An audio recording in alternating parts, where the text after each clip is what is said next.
ঢল বোৱাবলৈ সক্ষম হৈছে।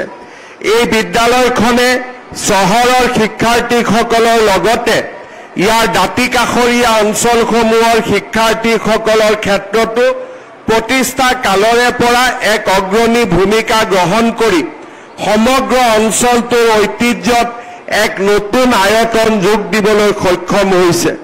19 শতিকাৰ শেষৰ ভাগত 1885 চনত দেৱীচৰণ বৰুৱা, গুৰুপ্ৰসাদ বৰুৱা আৰু শ্ৰীনাথ বেজবৰুৱাৰ প্ৰচেষ্টাত ইংৰাজী শিক্ষাৰ বিস্তাৰৰ উদ্দেশ্যে এই বিদ্যালয় আৰম্ভ হৈছিল।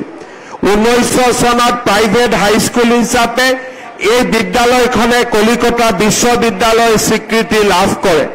1911 চনৰ 21 নৱেম্বৰত বিদ্যালয় চৰকাৰীকৰণ হোৱাৰ লগতে গোলাঘাট গভৰ্ণমেণ্ট বেজবৰুৱা হাইস্কুল হিচাপে সুকীয়া পৰিচয়েৰে জিলিকি উঠে।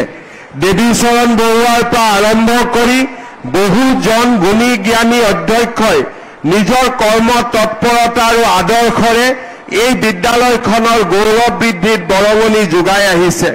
প্ৰতিষ্ঠা কালৰে পৰা বিদ্যালয়খনে শিক্ষাৰ এক সুস্থ পৰিৱেশ গঢ়াৰ যোগেৰে ৰাজ্যৰ শিক্ষাৰ ক্ষেত্ৰখনক গুৰুত্বপূৰ্ণ অৱদান আগবঢ়াই আহিছে।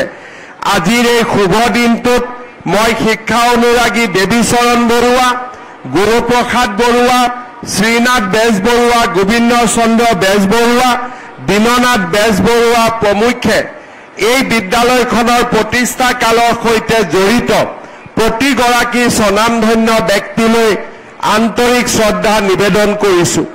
এই বিদ্যালয়খনত অধ্যয়ন কৰি ইয়াত লাভ কৰা জ্ঞান আৰু প্ৰজ্ঞাৰে সমৃদ্ধি হৈ বহু প্ৰাক্তন শিক্ষাৰ্থীয়ে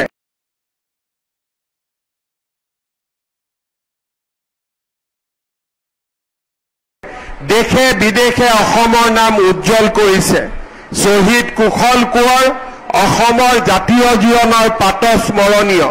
সংসদ বেদব্ৰত বৰুৱা, গুৱাহাটী IITৰ প্ৰাক্তন সঞ্চালক অধ্যাপক ধীৰেন্দ্ৰনাথ বুঢ়াগোহাঁই, চন্দ্ৰযানৰ অন্যতম মুখ্য বিজ্ঞানী ডক্টৰ দীপক কুমাৰ দাস, ভাটনাগৰ বঁটাপ্ৰাপ্ত বিজ্ঞানী ডক্টৰ প্ৰশান্ত গোস্বামী, ৰেংলাৰ অনুপম শইকীয়া, ৰিজাৰ্ভ বেংকত কৰ্মৰত গৌতম বৰা, গুৱাহাটী বিশ্ববিদ্যালয়ৰ উপাচাৰ্য দেৱপ্ৰসাদ বৰুৱা, অসমৰ চিনেমা জগতৰ অপ্ৰমাদী পৰিচালক মুনীন বৰুৱাকে ধৰি অনেক প্ৰতিভাৰ সৃষ্টিত এই বিদ্যালয়খনে অপৰিসীম অৱদান আগবঢ়াই অসম মাতৃক গৌৰৱান্বিত কৰিছে।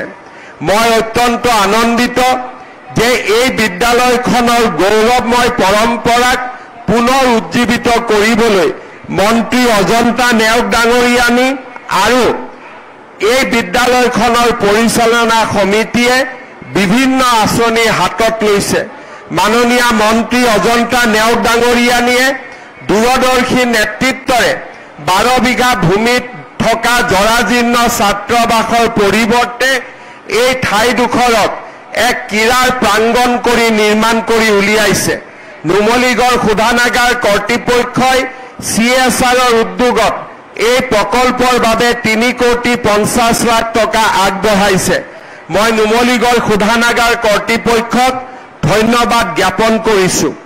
এই প্ৰকল্পৰ লগত সংগতি ৰাখি অসমত যি ক্ৰীড়াৰ সংগ্ৰহালয় এটা নিৰ্মাণ কৰা হৈছে, ই সঁচাকৈয়ে এক নতুন চিন্তা আৰু মই অত্যন্ত আনন্দিত যে অসমৰ প্ৰায় প্ৰতিগৰাকী বিশিষ্ট খেলুৱৈয়ে নিজৰ মেডেল, নিজৰ জাৰ্চি আৰু খেলৰ সামগ্ৰী এই সংগ্ৰহালয়ত অৰিহণা হিচাপে আগবঢ়াই আমাৰ এই সংগ্ৰহালয়টোক এক নতুন মাত্ৰা প্ৰদান কৰিছে।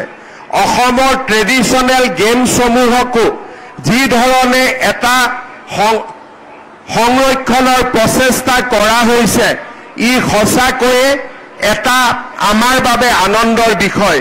মই নিশ্চিত যে এই সংগ্ৰহালয়টো কেইদিনমানৰ ভিতৰতেই সকলোৰে বাবে এক আকৰ্ষণৰ কেন্দ্ৰবিন্দু হৈ পৰিব। মই অত্যন্ত আনন্দিত যে গোলাঘাট চৰকাৰী বেজবৰুৱা উচ্চতৰ মাধ্যমিক বিদ্যালয়ৰ নতুন ভৱনৰ নিৰ্মাণৰ কামো পূৰ্ণ গতিত আগবাঢ়িছে অসম চৰকাৰে আগবঢ়োৱা 8 কোটি টকাৰে এই বিদ্যালয়ৰ নতুন ভৱন নিৰ্মাণৰ কাম প্ৰায় দ্ৰুত গতিত আগবাঢ়িছে বিদ্যালয় কৰ্তৃপক্ষই ইয়াৰ হেৰিটেজ ভৱনটো সংৰক্ষণৰ পৰামৰ্শ আগবঢ়াইছে মন্ত্ৰী অজন্তা নেওগ ডাঙৰীয়ানীক এই ক্ষেত্ৰত বিহিত ব্যৱস্থা লোৱাৰ বাবে মই আহ্বান জনাম আজি আমাৰ গোলাঘাট জিলা সকলো ক্ষেত্ৰতে আগবাঢ়িছে আজি দিনটোৰ আন এক অন্যতম আকৰ্ষণ হৈছে 130 কোটি টকা ব্যয় কৰি গোলাঘাটৰ 55,000 লোকে যাতে বিশুদ্ধ খোৱা পানী খাব পাৰে তাৰ বাবে এটা নতুন পানী যোগান আঁচনিৰ শুভাৰম্ভ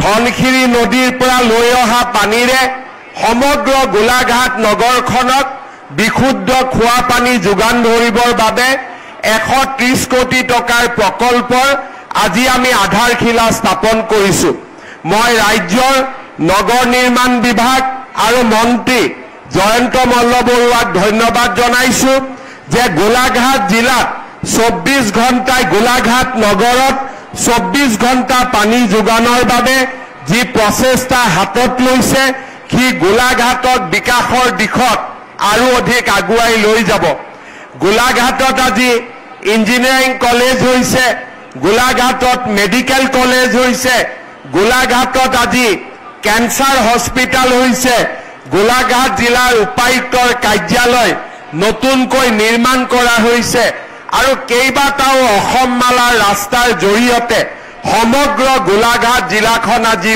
উজলি উঠিছে মই গোলাঘাট জিলাৰ বিকাশৰ ক্ষেত্ৰত এক সুদূৰ প্ৰসাৰী ভূমিকা হাতত লোৱা বাবে মন্ত্ৰী অজন্তা নেওগ অতুল বৰা ডাঙৰীয়া আমাৰ সন্মানীয় বিধায়ক মৃণাল শইকীয়া বিশ্বজিৎ ফুকন আৰু ভৱেন্দ্ৰনাথ ভৰালী ডাঙৰীয়াকো আকৌ এবাৰ ধন্যবাদ জনাইছো মই পুনৰ এবাৰ এই প্ৰকল্পটোৰ জৰিয়তে গোলাঘাটত কিৰাৰ নয়নমণি শইকীয়া লাভলীনা বৰগোহাঁইৰ দৰে আৰু বহু ক্ৰীড়া প্ৰতিভা উজলি উঠক তাকে কামনা কৰি সকলোকে পুনৰ এবাৰ ধন্যবাদ আৰু অভিনন্দন জনাই মই মোৰ বক্তব্যৰ সামৰণি মাৰিছো ধন্যবাদ জয় হিন্দ বন্দে মাতৰম মাননীয় মুখ্যমন্ত্ৰী মহোদয়